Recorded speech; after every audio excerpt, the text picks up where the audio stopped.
Il balletto dei colori by Annie Brighton. È inutile chiudere le stalle quando sono scappati i buoi. Così recita un vecchio adagio. Ma qui, in Italia, le stalle non le hanno mai chiuse e mai le chiuderanno. I teatri invece giustamente li hanno chiusi perché è al di fuori di essi che si sta svolgendo la più grande farsa della storia dell'umanità. In che cosa consiste?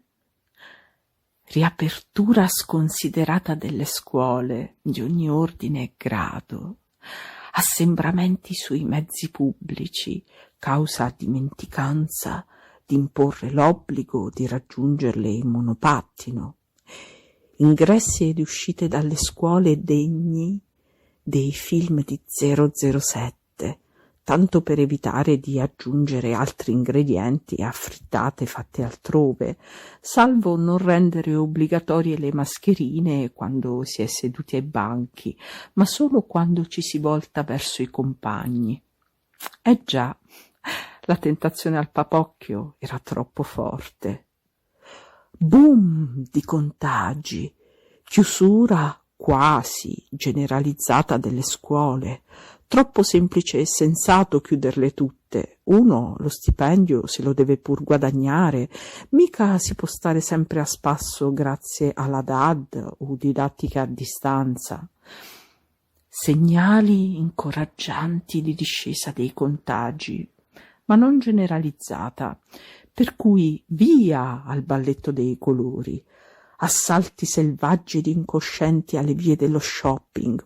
Vabbè, dai, fingiamo di non aver visto. L'economia deve pur girare, la cultura no. Quindi cercatevi interessi più seri dei teatri, dei musei e delle biblioteche.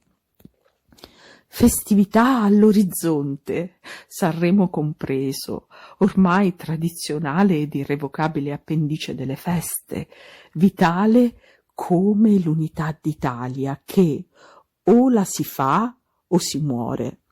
Peccato che in simili circostanze si muoia qualora il festival lo si faccia, ma anche prima si moriva, soprattutto ad ascoltare certe canzoni.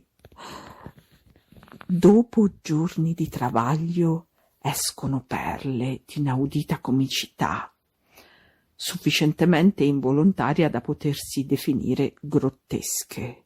Italia zona rossa seria durante tutte le feste, con chiusura di tutti i confini regionali e comunali per arginare i contagi. E per quanto riguarda la vitale questione della settimana bianca, possibilità di andarsela a godere solo all'estero. Della serie, se non avete il patrimonio di un nababbo e pensavate di potervi godere una settimana bianca a tariffa charter, scordatevelo e ricordatevi che siete liberi di uccidere i vostri cari amici e parenti solo in una località sciistica estera, ma non durante i pranzi e le cene delle feste in territorio nazionale, Ma questa mirabile perla venne incredibilmente surclassata da un'altra, sicuramente, o almeno si spera insuperabile. Udite, udite!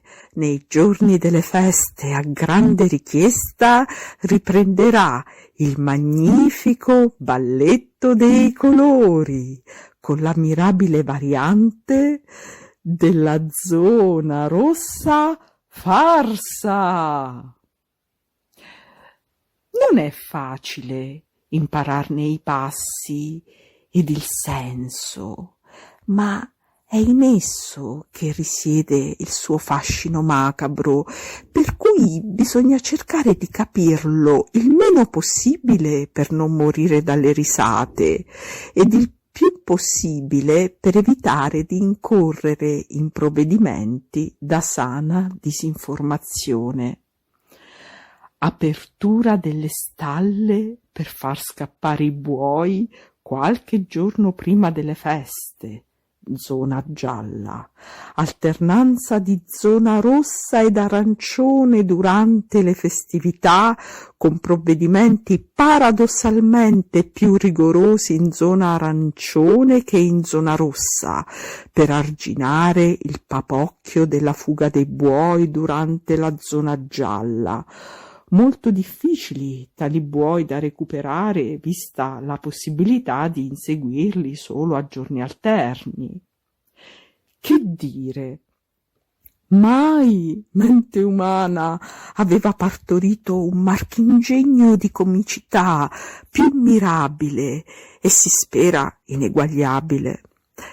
Già, si spera, perché le risorse dell'umano intelletto sono come la sfiga, non vanno mai sottovalutate, vi sorprenderanno.